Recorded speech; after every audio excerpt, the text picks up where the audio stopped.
ఇక pass bat వచ్చేసింది. చూడండి నేను కోరుకున్న బ్యాట్ వచ్చేసింది ఈ రోజు. సరే మమ్మీ బాగుందా? బాగుంది. మనం బొట్లు పెడతాం. పెడదాం. ఓపెన్ చేసి చూపి ఫస్ట్ అయితే వాళ్ళకు.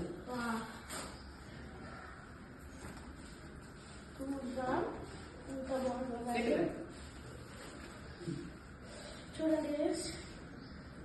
చాలా బాగుందా?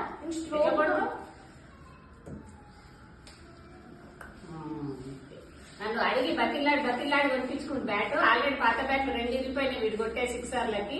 ఇంకా మొన్నటి నుంచి నువ్వు ఇరగొడతావు నేనేమి ఇప్పి అంటే బతిల్లాడి కొనిపించుకోండి. సరే ఓకే బొట్టు పెడదామా? కొత్త బ్యాట్కి బొట్టు పెట్టాలంట పెద్దరా.